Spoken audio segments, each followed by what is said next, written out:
You also, I did send out the presentation in an email early this morning due to the pre-big screen not working, and then it'll come out in Ron's notes today in the coach's corner. But pay tribute to some of my time in high school this week.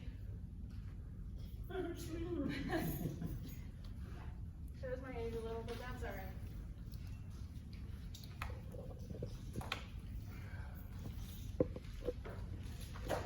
You need a sugar bomb? There are some brother ranchers and Starburst over here, so please feel free to take them on your way out. Help get you through the day for our long fall break.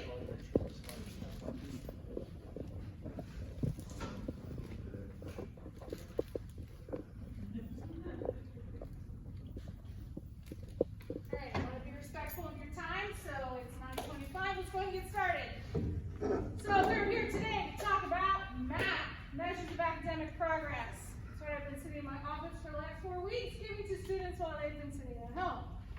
They've been taking reading and math.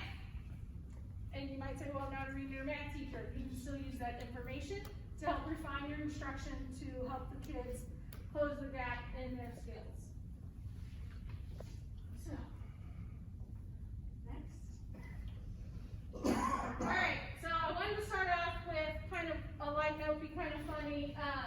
Says, let's solve this problem by using the big data. None of us have the slightest idea what to do with. So it kind of struck me funny because as teachers, they always say, well, use this, use this. And it's like, okay, well, how do I use it? So we're going to start that conversation and how we're going to use this math data to help our kids. So for our objectives today, we're going to begin to learn to navigate the report sections of math. If you go in and start playing with math, there are hyperlinks everywhere, and you can end up almost anywhere. So we're going to start with the 3 reports that you're going to find the most useful to understand your kids' reading level and math level. There's 3 of them: the class report, the class breakdown by proficiency, and then achievement, status, and growth projection. And then we're going to talk a little bit, begin the discussion on how this information can help you, again, refine your instruction to meet the needs of our students. So why math? Math is a measurement over time within a year or a number of years. Our current 10th graders have taken math since elementary school. So we have all that historical data to help us understand that. 9th graders, the same thing. The only difference is 10th grade skipped 9th grade year since this was the first year that the high school implemented that. It's a predictor of state proficiency and ACT scores. So we're going to look at a report that tells you whether your students are on track or off track for ACT success and OST success. Is nationally normed. The norms are new this year. They were taken from the data from 2015 ending 2019. So, but they're called 2020 norms because they just released them. The last norms were in 2015. The test is adaptive, which means it takes the kids in at the grade level they're at, and then based on how many they're getting right or wrong, it moves them up, it moves them down. So if I go in and I start getting 5, 6 questions correct, it's going to jump me to a problem to force me to get it wrong. They're supposed to get 50% of the questions wrong. So for our gifted kids and our high achiever kids, it's really hard for them because they don't want to get something wrong. But then if I come in here and I keep getting it wrong, it's going to drop me down. It's going to find my instructional level. Teacher benefits, it helps you understand students' instructional level, and then you can use the data to help you form interventions, enrichments for your students within your class. And identify their strengths and weaknesses based on reading strands and math strands. And the reading one is something that we all need to be looking at. Again, adjusting your instruction to meet their needs, and then provide the Lexile level, which we'll have a small discussion about today. So let's go ahead and get started. So if you're in, I sent out the can log in on the Mac login. It's a hyperlink. So please log in using your username, Viking Mail account, and then the password you created. If you didn't activate the link that I sent you this week, then you can just hit forgot password and it will reset you up.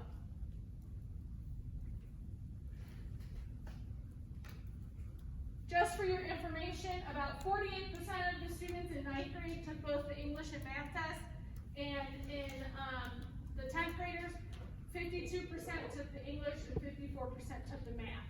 So overall, we had about 51% of all 9th and 10th graders take the test at home on their at-home week, working through technology. So it's a start.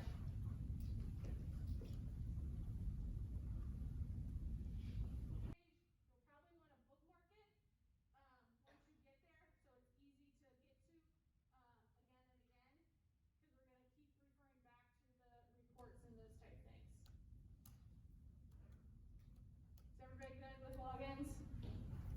All there? Thank you.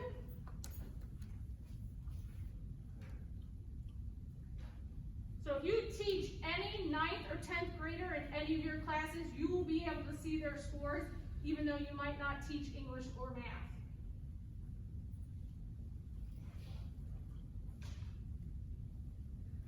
So once you get there, on the left-hand side, there's this lovely blue vertical box or rectangle. You're going to go to View Reports, and then Map Growth Reports.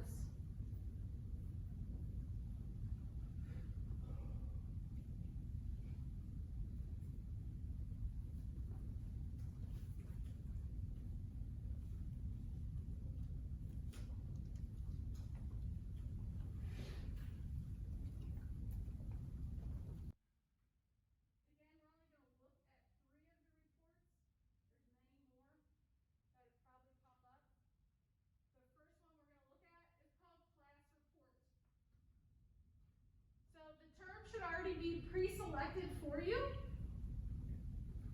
Hopefully the school's already pre-selected because you only should have one school in there. If your name's not pre-selected, there are 3 pages of names, so find your name. Select a class that has a 9th or 10th grader in there or a combination of both.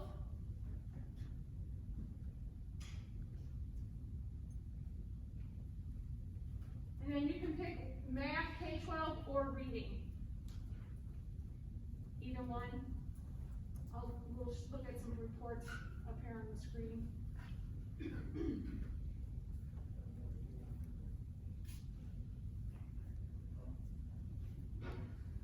Now, one thing I'll be giving to the department heads is the grade report. So those of you who are in TVTs that might find it useful, you can have access to those grade reports where it is everybody in 9th and 10th grade.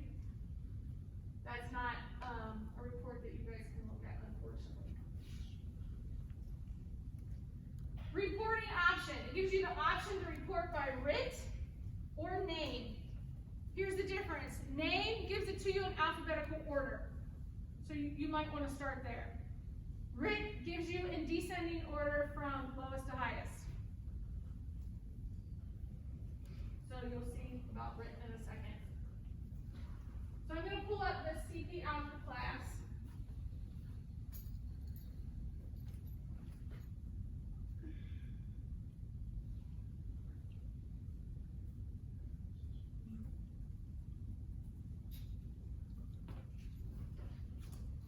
And this is what a class report looks like. It starts with the summary of how many kids took it. It gives a mean and median writ. That's national. Based on every other 9th grader who took the growth math 6+ test, that's where those numbers will come from. It gives a standard deviation for those of you who are into all that math statistical things. And then it gives a district level mean writ and the number of students that are above the writ, the norm grade level writ, and students at or below that writ. Every class report looks the exact same. It gives the exact same information. It always starts with the summary. When you look at grade reports, it's the exact same thing too. So there's not a difference in how it looks and what it's reporting. It's just the numbers are larger. So this is the overall math growth performance and where they're scoring. Low, low average. So basically basic, limited, proficient, accelerated, advanced.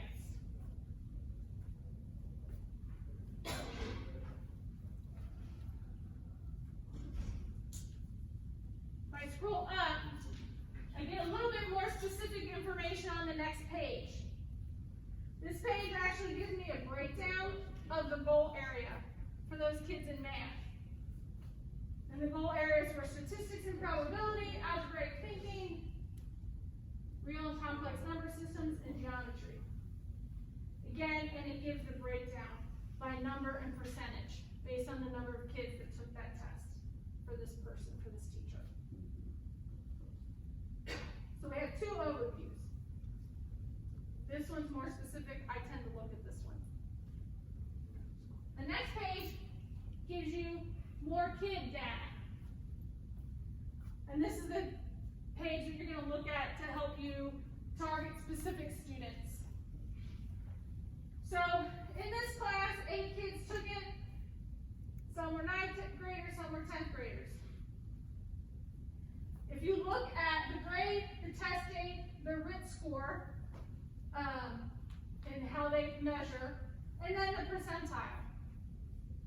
Then it gives the test duration, how long the student actually took the test. So, in the last group we talked about the first student here. She's in the 15th percentile.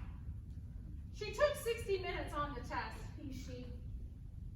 It's a pretty good amount of time, and that person, that student, is still scoring in the 15th percentile. So there might need to be some math intervention there. So as a teacher, I'm going to look at that. What do I know about the student? Is that a true and accurate report of them? Probably is. What can I do to help that student be more successful in math? If I look at another student, she was in the 81st percentile, or had a RIT score of 244. But she took over 3 hours to take the test. This is an untimed test. They get as much time as possible. So what do I know about that student? What does this data tell me? I don't know these kids, but the first thing I would ask is she always this time sensitive and slower processor? He, she. I don't know. I don't know the kid. But the teacher does. And what would that mean if that student doesn't have any accommodations on the test? Are they going to finish the test in time with their true ability? Their true ability is they can do math because she did it. But how do we help her speed up her processing so she gets it done in an efficient time manner? Because they don't have unlimited time. Come ACT, OST, and all those fun things. So how do I help that student become a little bit quicker? Yes? One of the categories under language arts says language usage. Is that a test they took?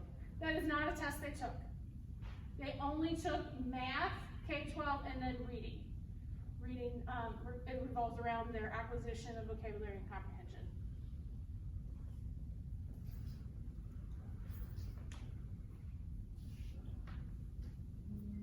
So again, this looks exactly like the grade report that I'm going to print out and give to department heads that you may find useful during TBTs. But this is what you can look at for your class. Again, if you teach any 9th or 10th grader in any of your sections, you can see this information. Ms. Holliday teaches art, photography. I picked one of her photography class. Her 9th and 10th graders were in there. Doesn't matter that she doesn't teach reading or math.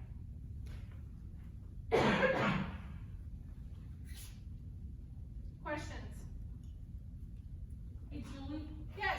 given that only about 50% of students took it and they had to have the initiative to do it at home without a grade attached, how valid is this when looking at like whole school or whole grade level decisions? So when I go back and look at their individual student reports over time, it's pretty valid. They're very, very close. There's not like a huge jump here or there. upper high. So, I would say just looking at that, it's pretty valid. No, I mean, there's only half the data.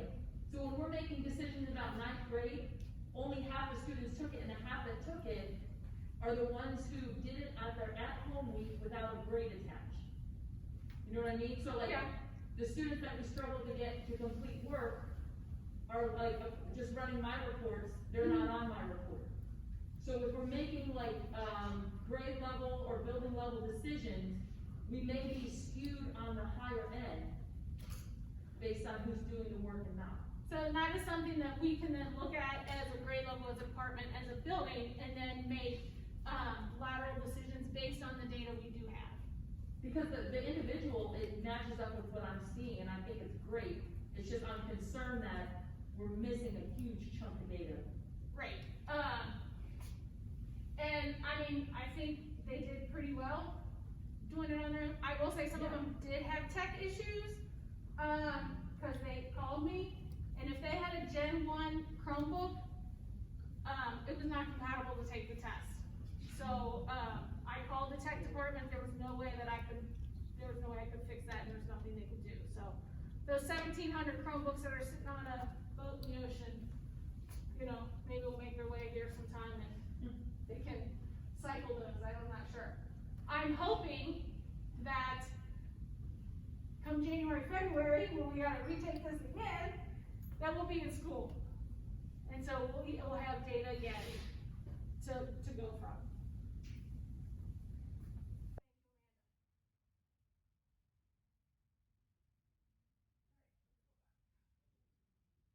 Alright, so that was a CP algebra class. Let's look at an honors algebra class.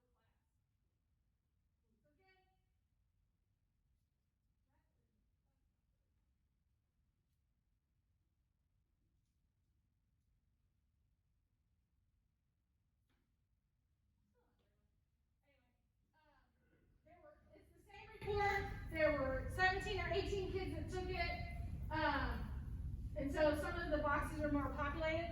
But even if we're talking about kids who are honors, they should then, if they're an honor student, shouldn't they be scoring in accelerated advance?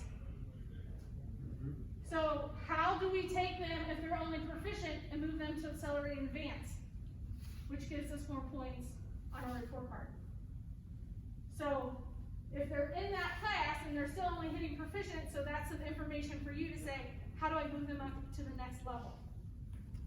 You know, it's not how do I move a kid from basic to advanced, it's how do I move them up to the next level so that they can keep growing? How do I make them a more solid proficient student and try to help them get into accelerated? So that's where you can help with some of those honor students. Let's see if honors English will pop up for me.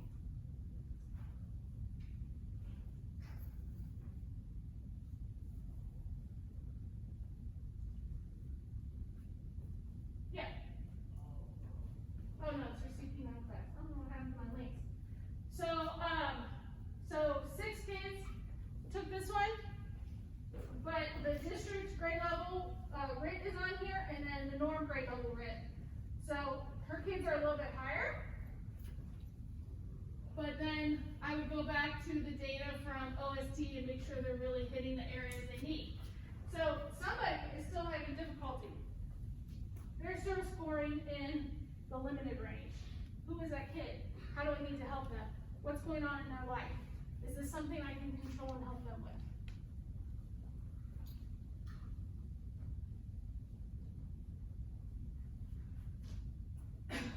And that would probably be this student in the percentile range of 38. So a lot of times we look at our students and go, who are our bubble kids? Because those are the ones we're always concerned about. Like, we feel like they really should be able to do this, but then come performance, they don't. So what happens? Usually bubble kids, based on how long I've used math, are in the range of the 40th percentile to the 60th percentile. Those are the kids that you're like, I don't know yet, they're gonna popcorn one way or the other. You could have kids in the 42nd percentile pass the test, and you have a kid in the 58th percentile that does not. Again, why? What happened? Is is that something I can control and fix and help them through my instruction? I mean, and this student, she took 67 minutes. The English test is only 40 to 43 questions. They might read a really long passage and answer 6 or 7 questions, you know, and then have some vocabulary questions, and then have an informational text that covers 6 or 7 questions. So it's very much like the OST. So even the kids in her class who took it, as an honor student, her highest percentile rank was 69. Is that enough to make them accelerate or advance? I don't know, I'd have to go back and look at their previous scores. So it really helps you start to pinpoint maybe why students are doing the things they're doing. How can I help them? What can I do to refine my instruction to help that student achieve more?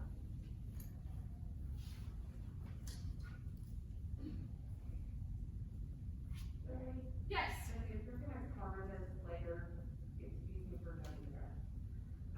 Is there a way that you could look at like trend data for a particular student? Like I'm looking at a student here and I'm like, I'm wondering if VNet calls influence this kid's score. So is there a way that I could look at an individual kid's trend data to see if this is accurate? Yes, and I can show you that later, or I can show the whole group. It wasn't a report I was gonna show just yet, so. I didn't mean to jump in on it, sorry. Oh, no, that's fine, absolutely. So when people are ready to move on, then I can, show you the things that you might be more interested in.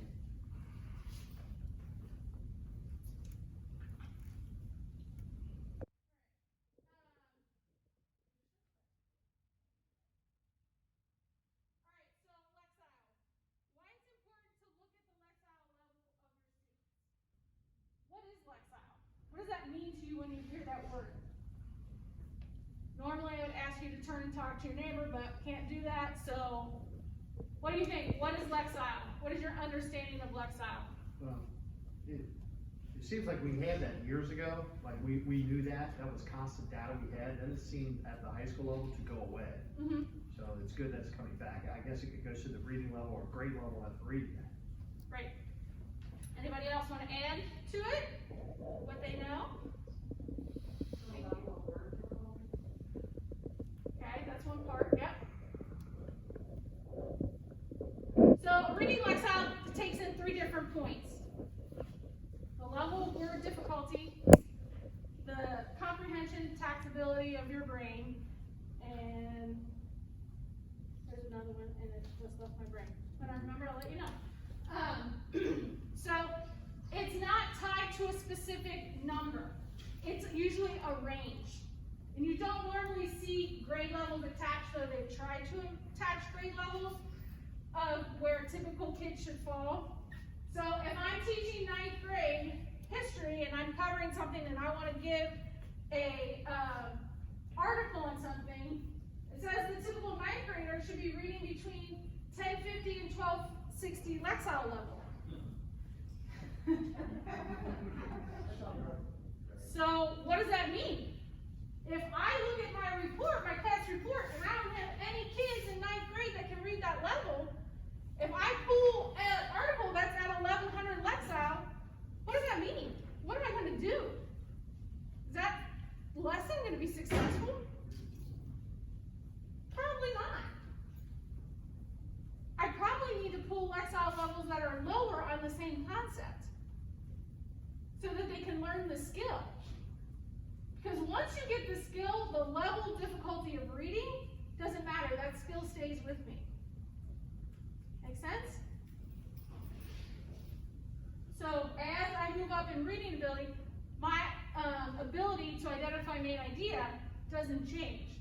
If I'm growing in my Lexile level and I know really how to find a main idea, it doesn't change with the Lexile level. Main idea is main idea. So look at the beginning of 3rd grade. Yep. And then the end of 5th grade, or the end of 6th grade. Mm-hmm. It's supposed to basically double. If we have students that are not achieving at that level, you know, it seems that there would be intense remediation for them. And then by the time they come to the high school, is that still needed? It is obviously still needed for them to be successful in life, right? The unfortunate caveat is most things in our world are written out of 6th grade reading level. So, the higher you advance in your Lexile, the more advanced you might be in your understanding. Make sense? Jim? What I found out when I had AP scores go down one year is that I started emphasizing prefixes, suffixes, root words. And for a lot of kids, it was almost like they were kind of, for some, hearing that for the first time. Yeah. So do we have a concentrated effort to teach prefixes, suffixes, root words as part of language arts for all of our students, not just our honor students? At the high school, or are you talking throughout the district? Yeah, throughout the district. So, from my experience in the elementary world, vocabulary acquisition and how to break down words is the most difficult thing for them to understand. Do they teach specific prefixes and suffixes in each grade level? Yes. It is part of the curriculum. But I will be honest, not every school goes around and teaches what a noun is, what an adjective is, what an adverb is. So that could be some of the reasons why we have difficulty in writing. Because our reading in elementary world takes up 90 minutes. And then there's an additional 45-minute reading block. So at the younger grades, the goal is to close the gap as much as possible and instill in them a joy of reading, so that's something they do at home and continue that skill. So this is the Lexile table that ODE uses. So if you've been in a curriculum map meeting with me, hopefully you've heard the words test specification. So when the people who are writing the test for the air, when they start writing the questions, they're supposed to write questions that are in the range of this Lexile. So as we get higher, so 9th grade, I would say ELA 1, the questions should be between 1050 and 1260. So how do we get our kids there? What are some tier 2 interventions we can try and provide within the classroom to help them up their reading level? Or in their EOC classes? One strategy that we used, I debated whether or not to do this ethically, but when students take a quiz or test, if there's any word they don't understand, have them raise their hand so we can look at that word. Not giving them the answer to the question, but giving them, and I found out, I started making a list, and I was stunned at, cooperate and correlate and stipulate, and they didn't understand. If they don't understand a word in a question, then they're guessing. And I did see my scores increase, and I think that's something we need to maybe, consider, doing more of. And that is one thing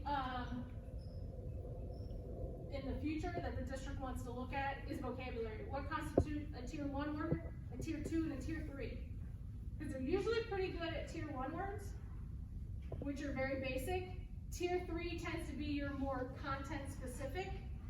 The words you were just talking about are those tier 2 words that they don't get. I mean, as much as we talk about compare and contrast or main idea from a young age all the way up, they still don't grasp it. I mean, even when you talk about prefixes and suffixes, I don't know how many times we gotta teach read. I mean, it means again. How many times we gotta teach it? All the time. I mean, in elementary school, it's gone over in 3rd, 4th, and 5th grade. And even after 3 years, some of them still don't have it. So that constant repetition, again and again and again,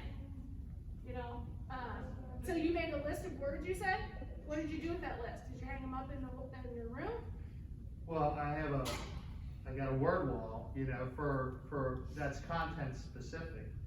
But these list of words here, I just have my students raise their hand while they're taking a quiz or test, and if they need to know what stipulate means, we go over what stipulate means, and now they are learning vocabulary, and now they can answer the question for human geography.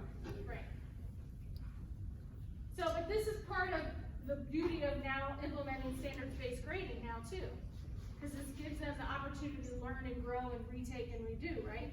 And hopefully now it starts to stick with them, right? So if they do poorly on something, I'm gonna let them retake it to see if they gain mastery over time, right?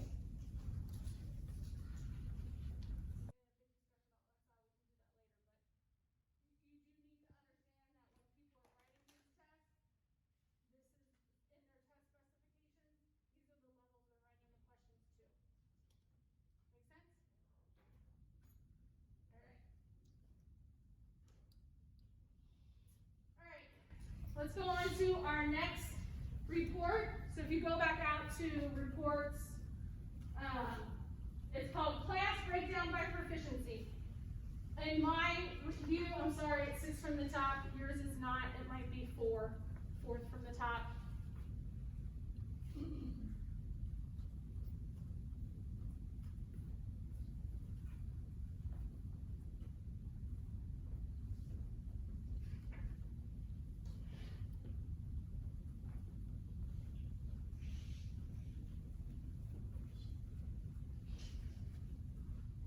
So when you get there, again, your school instructor, pick a class. Again, whatever class you have 9th and 10th graders in, you can look at math, you can look at reading. It actually gives you both anyway. It's also going to give you the ACT on track, off track. It gives you 3 options. You can run the report by goal, by RIT, or projected proficiency. Today we just want to look at projected proficiency.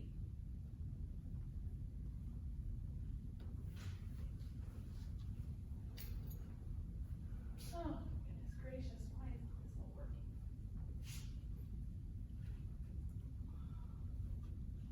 No, because it logged me out. That's why.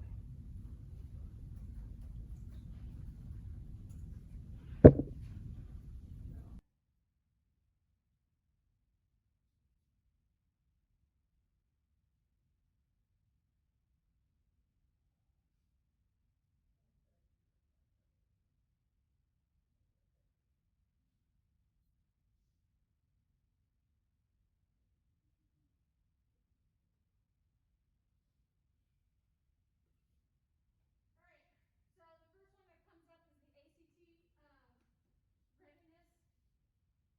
And in math and reading, it gives both categories. None of these kids are going to be on track. On track for them is a 22 or 24. So that's a piece of information. All of these reports have linking studies, so if you're interested in the statistics and how they project how they're going to be on track, off track, you can go ahead and look at those. So these kids in her class in this specific bell for OST for Algebra 1, when they take the Algebra 1 test this year, she's got 1 in limited, 4 in basic, and 1 proficient. So how can I help these kids? What intervention needs to happen between this student and these basic students to move them up a level?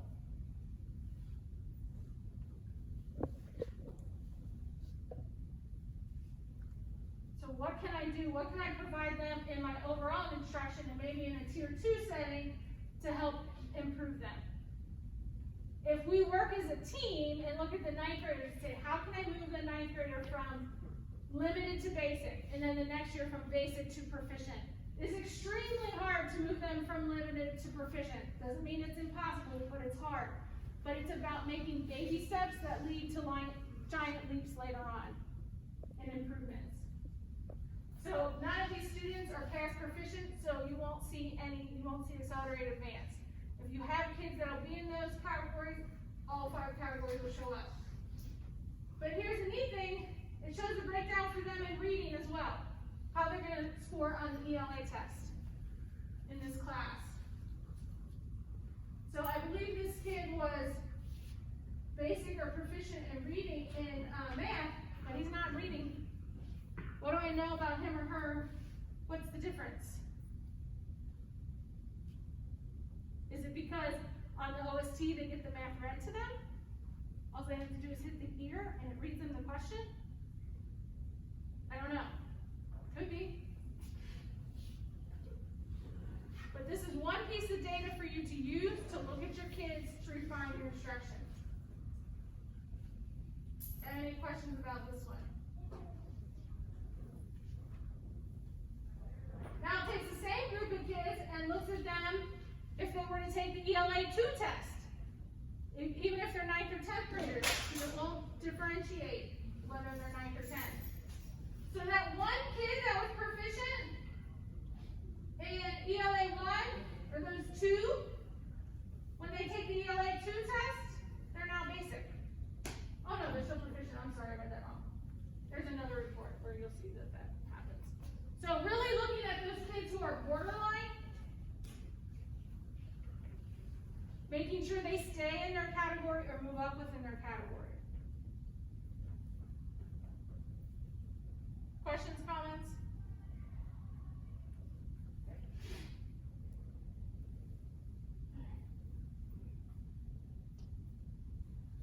All right, so this is the one.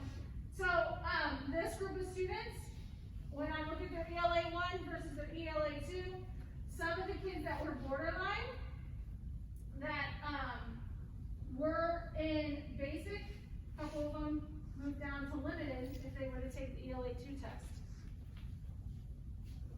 We don't want them going backwards, we want them moving forward, no matter what test they're taking. So this is an important report to look at to help with our proficiency. Yes, sir? Did they change the line between proficiency and accelerated? Because that student was the same score in ELA 1 and ELA 2, but in one it's classified as accelerated, and the second one is classified as proficient. So that's the level of difficulty of the test. So if this student was to take those two tests, that's where they would score. So that's exactly what I wanted to point out. That's why it's important to get them where they're at the first time and move them forward. Make sense? Yes.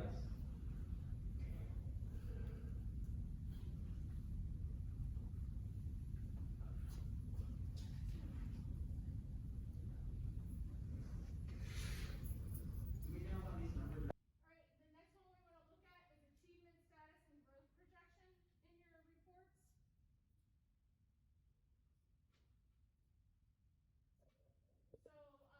So this was a big report when elementary was using that because this is where their slow data came from, and this is where the test they were using for the slow, unless they were evaluated as a 4th or 5th grade teacher.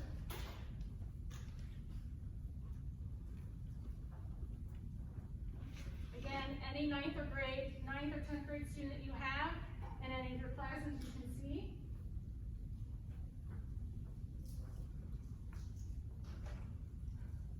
Hopefully it's pre-selected for you with your name, you just choose the class. The report option on this one you want to choose is fall to winter. Fall 2020 to winter 2021. Now, there are some school districts that take this 3 times a year, so they look from fall to spring.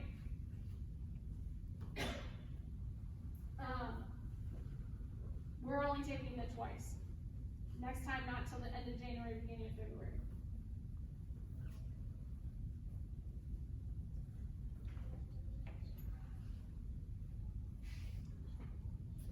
All right, so this is achievement and status growth report. The fall is populated with the scores, their RIT score, and the percentile. When they take the winter, that'll populate. But what I need to know about is their projected RIT for winter and their projected growth. This first student, their projected growth is 2 points from their RIT, a 225 to a 227. Like, man, that's not a lot. It's not. What that means is this child is going to stay in the same percentile by growing 2 points. So not only is it important to look at the RIT, but the percentile is just as important. Because if I keep a child at the 47th percentile, they might not grow and achieve. They're just going to be stuck. So one of the big things we talked about when we use this in elementary world is how do we grow them percentiles to close the gap? Growing 2 points, that's like growing a year. But we know as kids who come in lower than that, we have to grow them more than year to close the gap closing report on our report cards. You're gonna get more information from the percentile if you're able to move kids' percentiles than you are RITs. So we might talk to this kid and say, hey, I need you to grow, here's your growth point, 2. I want you to go to a 227. But let's create a stretch goal for you. Do you think you can do more? Can you go higher? And one of those things that we can do to make you, to help you close that gap. Well, I might want to say, oh, maybe I could make it to 229, another 2 points. So what would it take for you to do that? What would it take for me to help you do that? So when we talk about goal setting, you always want to add a stretch goal for kids so they have somewhere even higher to go. This is 1 point, but can we make it to the next one? Because if we as a collective group of teachers can close that gap, then we as a high school can see higher scores on our report cards and all those fun things. The higher our report card goes, the less we gotta do TBTs, people. That will make everyone happy. And then once they take it in the winter, all of these other things will fill up. And we'll talk about that in winter time. Any questions? If you want to see their spring projection, you can always change it to fall 2020 to spring 2021. But we're looking here.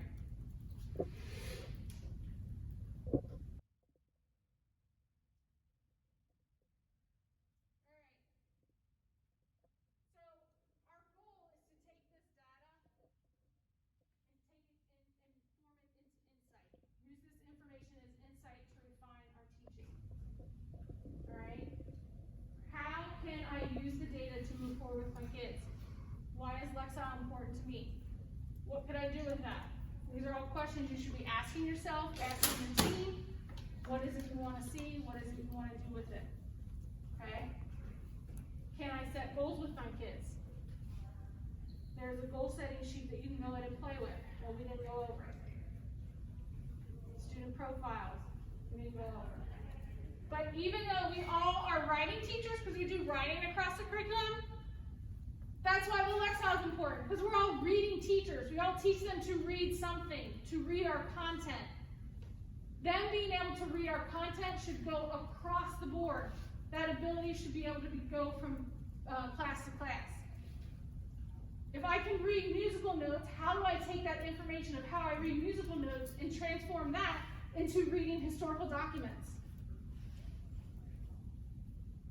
And understanding from there.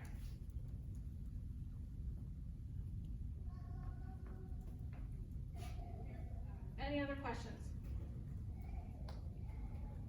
All right, I thank you for your time today. I appreciate it. Please reach out if you need anything. If you want to look at another report, I'm happy to look at that with you. But I just wanted to start with that. And you guys have a great day.